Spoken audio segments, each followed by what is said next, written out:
Hola, yo soy Moisés Gómez. Yo soy Betsy Gómez. Yo soy Josué Gómez. Yo soy Samuel Gómez. Yo soy Grace Gómez. Y este es el podcast de los Gómez.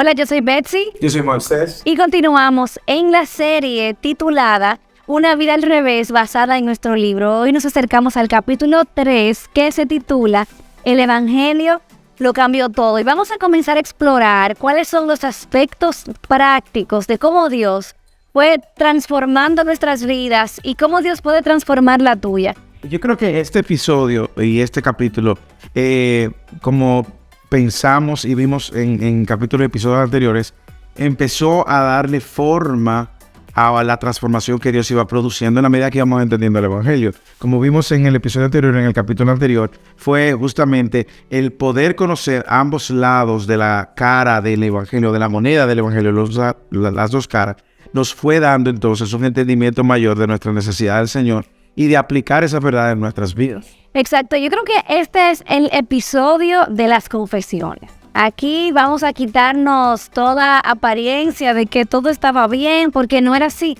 En realidad nosotros, aunque quizás podían las personas vernos como personas de mucha victoria, de mucho poder, porque estábamos en liderazgo, porque estábamos al frente de ministerios o estábamos en los medios de comunicación, en la radio o en la televisión, realmente nuestra vida, nuestra lucha con el pecado, nuestra vida privada no proclamaba tal libertad. Sí, era como que nosotros estábamos siendo revestidos de esa cultura evangélica sin necesariamente procesar las verdades que proclamábamos y aplicarlas, interiorizarlas y aplicarlas en todas las áreas de nuestra vida. Nosotros no teníamos idea de qué era realmente, en términos bíblicos, vivir en santidad. En realidad teníamos una manera de mirarlo muy defectuosa. Nosotros no sabíamos cómo batallar y vencer en nuestra lucha con el pecado. Cuando se trataba de nuestro matrimonio, en realidad éramos más como un equipo de trabajo, pero no teníamos claro cuáles eran nuestros roles, cuáles eran que cómo Dios nos había diseñado para manejarnos en el matrimonio. La crianza ni hablar, en ese tiempo teníamos un solo hijo. En nuestro servicio a la iglesia, en nuestro servicio a los demás, era todo un literal desorden. Y por eso que creemos que este capítulo y el próximo capítulo son como el centro, el epicentro de todo. De hecho, el libro que se llama Una vida al revés, cómo el Evangelio lo cambió todo, es justamente, estos dos capítulos apuntan a esa verdad del subtítulo del libro, porque el Evangelio efectivamente lo cambió todo, como el Evangelio en sí mismo promete hacer en la vida de una persona que ha sido alcanzada, regenerada por el Señor. Así que básicamente lo que queremos hacer es quitarle quizás ese como aspecto abstracto que nosotros podemos decir el Evangelio.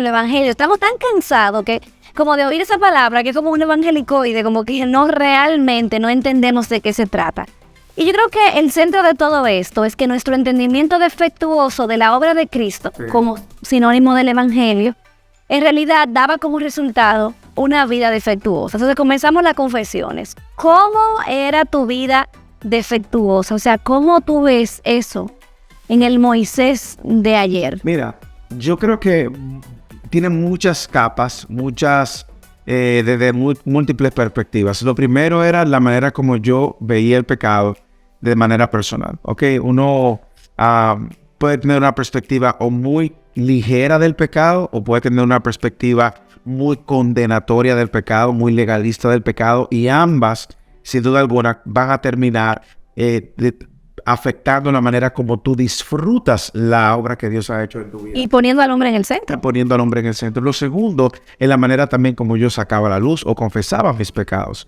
Yo creo que cuando tú no tienes un entendimiento correcto del Evangelio y tu esposo tampoco tiene un entendimiento correcto del Evangelio, tú estás ahogado por la culpa de tus pecados. Tú no tienes a quien confesarlo, sobre todo en un ambiente donde la reputación ministerial es tan importante, donde tu trayectoria ministerial es tu ídolo y tú no eres capaz de hablar con nadie de cualquier lucha que tú tengas o de cualquier pecado que tú tengas. Consecuentemente, tú no vives una vida de libertad, tú no vives una vida de plenitud. No es una comunidad segura donde tú puedes decir de qué manera fallaste o pecaste, y mucho menos confesárselo a tu esposo. Pero mira cómo eso está centrado en el hombre, porque básicamente es tu imagen, como esa pulcritud, esa supuesta santidad, es lo que valida si realmente tú eres un hombre de Dios o que si Dios te está respaldando. Pero en el momento en que tú sacas a la luz un pecado o tú confiesas el pecado,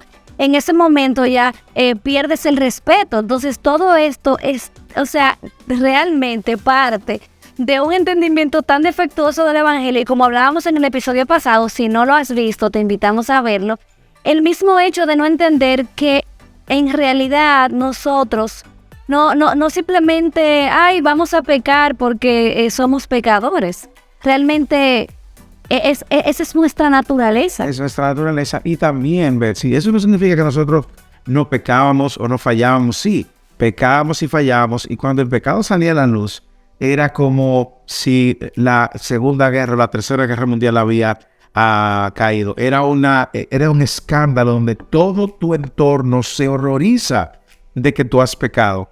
Porque ¿Cómo es posible? ¿Cómo es posible que tú pecaste? Y ese es, Querubín del cielo. Y es una falta de entendimiento de la otra cara del maestro. Yo mismo, en el libro hablo de algunas de esas confesiones, tenía un entendimiento defectuoso, por lo tanto, mi vida era defectuosa, mi caminar con el Señor era defectuoso, mi caminar contigo también era defectuoso. Sin embargo, cuando uno empieza a entender el Evangelio, o por lo menos a idealizar el Evangelio en todas sus matices, colores, esa culpa que tú muchas veces arrastras por falta de confesión, tú reconoces que fue clavada en la cruz también y que el Señor se la lleva también, y eso trajo también una libertad. ¿Para qué? Para presentar tu vulnerabilidad y para presentarte tal como tú eres. O sea que cuando nosotros tenemos un entendimiento deficiente del Evangelio, básicamente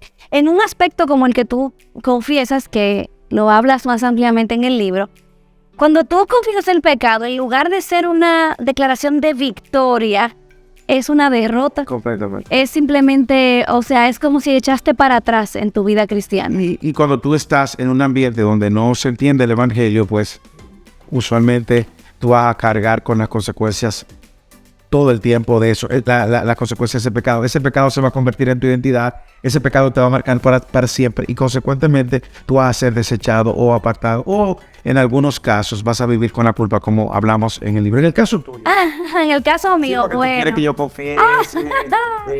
Ay, en el caso tuyo. Te quiero echar al agua. ¿Cómo tu entendimiento defectuoso del Evangelio lucía en tu vida? Wow, yo tengo 1,000,000 de cosas que decir. Por ejemplo, mi vida, en realidad, mi gozo y como mi felicidad en Dios estaba basada en que si yo hacía las cosas como Él le agradaba. Entonces, si yo leía la Biblia y si yo oraba de una manera específica que yo entendía que a Dios le agradaba, o si hacía tal servicio, si estaba todo el tiempo ocupada en la iglesia, entonces yo pensaba que tenía su aprobación y tenía victoria, entre comillas. O sea que básicamente tu caminar con el Señor se veía definido por lo que tú hacías diariamente para satisfacer tu propia demanda. Exactamente. Entonces yo pensaba, bueno, yo he agradado a Dios, las cosas están bien entre nosotros. Pero cuando pecaba, o cuando no era constante en mi devocional, o cuando pasaba cualquier cosa que simplemente yo entendía que esa conexión con Dios se interrumpía y que yo tenía que ganarme otra vez ese privilegio de tener su atención. Yo tenía que hacer cosas como para sorprenderlo, para atraer su mirada, para que Él me bendijera otra vez. También pensaba que muchas de las cosas negativas que me pasaban tenían que ver y estaban relacionadas con mi desobediencia. Entendía que como que Dios estaba muy enojado. Y yo pensaba en Dios y yo me lo imaginaba como un Dios enojado que yo tenía que traerle como ofrendas de comportamiento y obediencia, como para apaciguar su ira. También como que me sentía todo el tiempo ansiosa porque quería buscar una manera más de buscar su sonrisa. Eso eran como cosas que De ser la favorita de de Dios. ser la favorita de Dios, de buscarlo, y realmente era imposible. Era un yugo, era difícil realmente.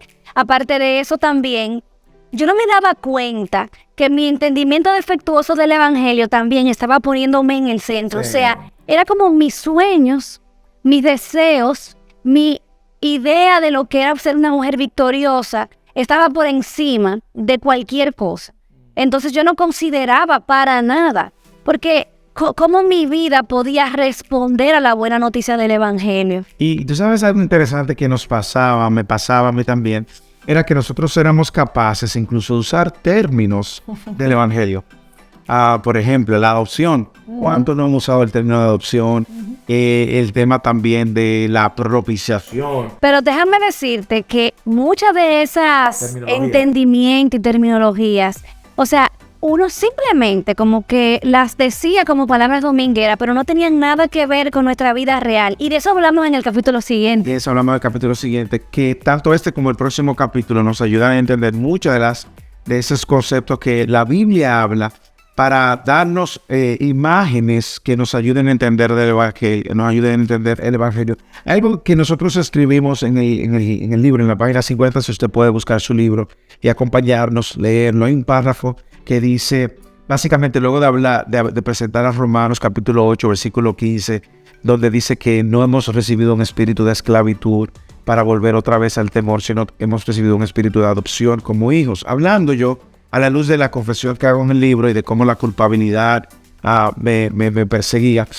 Pero algo que escribimos, puedes verlo, conocer las implicaciones de la obra de Cristo a nuestro favor, cambió radicalmente la manera en que vivíamos. Por eso es que las buenas nuevas de salvación no solo son la puerta de entrada a la vida cristiana. El evangelio es la carta de presentación y también nuestro documento de identidad. La obra de Cristo en nuestro lugar nos permite ver claramente quiénes somos y cómo estamos llamados a vivir. Sabes que cuando nosotros empezamos a ver en profundidad y entender por qué Pablo en algunas de sus cartas, Colosenses capítulo 1 versículo 9, Filipenses capítulo 1 versículo 9, Efesios capítulo 3 versículo 14 al 17, 13 al 17. ¿Por qué Pablo oraba para que las iglesias entendieran la profundidad, la anchura, o que crecieran en el conocimiento del evangelio? Y luego lo vinculaban diciendo, para que vivan de una manera digna, en el Señor. Las implicaciones, una de las mayores implicaciones que trajo a mi vida, no sé si igual en el momento en que Dios lo trató contigo sucedió así, fue gozo. Fue el gozo de la salvación. El gozo de saber que tú no eres quien, no hay obra que te haga o te posicione en un lugar favorito. El único favorito que nosotros vemos en la Escritura es el Hijo. La única obra que satisfizo completamente fue la de Cristo. Y cuando nosotros vemos que ahora nosotros nos encontramos en Cristo, con Cristo, nosotros nos encontramos como si hubiésemos hecho la obra que satisfacía al Padre. Y a mí me trajo gozo, y todavía lo es, sobre todo en medio de luchas, porque uno no deja de tener sus luchas o con el pecado o luchas con la culpa del pecado, recordar cómo ese evangelio ya me libró de una esclavitud del pecado y del temor y la culpa que yo arrastraba. Porque esto es importante, y ahora te voy a pasar a ti. Porque usted puede decir, sí, yo sé que Dios me perdonó, pero aún tengo la culpa en mi corazón. Ambas cosas, A y B, Cristo las carga y la lleva. Amén. Yo quería decirte que una de las cosas que realmente me trajo tanta libertad, y yo me imagino todos esos años de adolescente, con tanto deseo de agradar a Dios, pero al mismo tiempo sintiendo como el que va con una mochila llena de piedras, porque el camino de la fe era como un camino difícil. Yo decía, ¿cómo voy a agradar a este Dios que demanda tanto de mí, tanta santidad? Y algo que revolucionó mi vida en ese momento fue entender que el evangelio no se trataba solamente de la muerte de Cristo. Sí. Porque yo me latigaba, Él murió por mí en la cruz, estuvo crucificado por mí. Pero darme cuenta que el evangelio es también la vida perfecta de Cristo. Toda su obediencia perfecta desde el inicio hasta el final de su vida. Entonces, esa obediencia perfecta, entender que Él obedeció a Dios perfectamente en mi lugar, me trajo tanta libertad, porque ahora, como vemos en Romanos 12, a mí me encantaba enseñar de ese versículo, tú lo sabes, tú lo sabes, pero yo no consideraba que el por tanto, o por las misericordias de Dios, os ruego por las misericordias de Dios. ¿Cuáles eran esas misericordias? Y yo no consideraba los primeros capítulos de Romanos, donde ahí Dios explicaba todas esas misericordias de Dios. Y yo no entendía que parte de esa misericordia de Dios era esa provisión que Dios había hecho para mí. Como si Él me estuviera diciendo, ya no es tu obediencia lo que va a marcar si tú eres aceptada en mi presencia o no. Es la obediencia de otro. Es la obediencia de Cristo. Entonces ahora puedo entender las implicaciones de su muerte, porque sé que eso yo lo entendía en ese momento. Era yo que tenía que estar crucificada ahí. Él pagó el precio de mi pecado. Pero también algo que yo no tomaba en cuenta era su resurrección. Y cómo este es el sello de victoria, donde ahora Él se levanta con poder, venciendo el poder del pecado, el poder de la muerte. Y entonces se produce este intercambio en el que sus vestiduras perfectas de santidad, ahora Él me las pone a mí, yo le doy mi pecado, y en el momento en que Dios me ve, ahora solamente ve la santidad y la obra perfecta de Cristo. Eso de verdad me voló los sesos. Yo siempre había masticado esas verdades, y ahora es por esa obediencia perfecta de Cristo en el cual ahora nosotros nos encontramos por gracia. Nosotros ahora podemos vivir una vida de obediencia.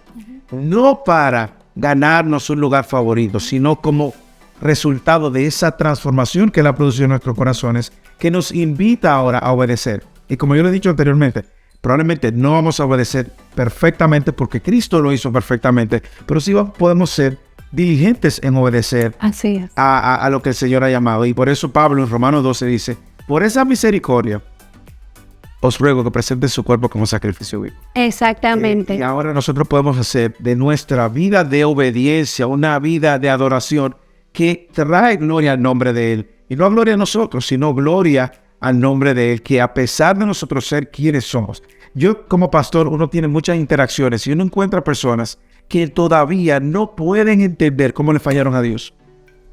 Es que yo no entiendo, que cuando es que tú no sabes, antes yo vivía de esta manera y yo era esto, y miran hacia atrás como sus años dorados en el evangelio, donde atesoraron trofeos por sus disciplinas, y ahora luego de haber fallado entiende que es como que todo se lo llevó en mar.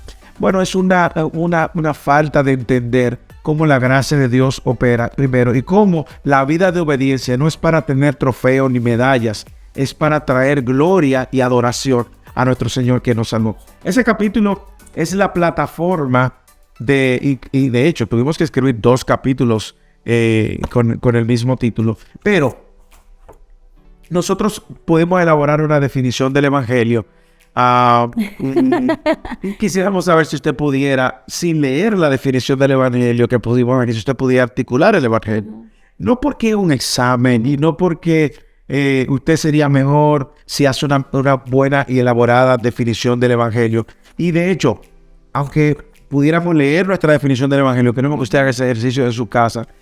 Solo el ejercicio en sí mismo de poder articular una definición te ayuda a entender cuántos elementos de la obra de Cristo tú eres capaz de introducir y poner en. Y en el episodio anterior, la historia era que yo no podía definir ese evangelio, ¿verdad que sí? Y obviamente esto evidenciaba, el hecho de que yo no podía articular qué era el evangelio, evidenciaba que mi vida, obviamente, así como esa definición era defectuosa, mi vida también era defectuosa. Hoy en día, o sea, a veces yo digo, wow, o sea, podemos definir el evangelio desde cualquier esquina de la palabra de Dios, pero al final de cuentas, nosotros podemos decir que el evangelio es la buena noticia de que aún nosotros siendo pecadores, considerando esas malas noticias, Dios decidió enviar a Cristo para salvarnos por su gracia, con su vida perfecta, con su muerte en nuestro lugar y con su resurrección gloriosa. ¿Qué implicaciones tiene eso en la vida real, en lo cotidiano donde uno vive? Bueno, eso lo vamos a hablar en el próximo episodio, en el episodio número 4 de esta serie. Pero hay algo que tenemos que anclar nuestros corazones, y ya Moisés lo mencionó, y es que el evangelio es nuestra carta de presentación y también es nuestro documento de identidad. Y eso lo vamos a masajear más en el próximo episodio, porque es muy importante que nosotros entendamos que el evangelio no es una puerta de entrada, es nuestra vida. Es nuestra identidad. Recuerde que usted puede compartir con otros de esto que nosotros estamos compartiendo, ya sea compartiendo este video o reuniéndose en su hogar o abriendo un grupo de estudio, club de lectura, y puede ir sobre las preguntas que nosotros dejamos al final de cada capítulo para que mastiquen un poco de esto. Nosotros con esto no pretendemos que ustedes se conviertan en expertos, ni tampoco nos creemos expertos, pero sí le invitamos a que masticando estas verdades puedan saborear con nosotros esa riqueza que trae el entender un poco más la profundidad del evangelio para nuestras vidas. Y cuando escribimos este libro nos imaginamos las tantas personas que están pasando por un proceso similar a este. Y si esa persona eres tú, nos encantaría escuchar la historia de cómo Dios puso tu vida al revés, cuando Él te dio entendimiento del evangelio, cuando lo entendiste, cuando te sometiste a la autoridad de su palabra. Así que envíanos un video por mensaje directo en nuestras redes o públicalo en tus redes con el hashtag Una Vida al Revés. Etiquétanos en nuestras redes sociales y nos encantaría compartirlo para que otros puedan escuchar testimonios del obrar de Dios y cómo el evangelio en realidad lo cambia todo. Que el Señor te bendiga y nos vemos la próxima semana en un episodio más del podcast de los Gómez. Y este es el podcast de los Gómez. Radio Eternidad, impactando el presente con un mensaje eterno.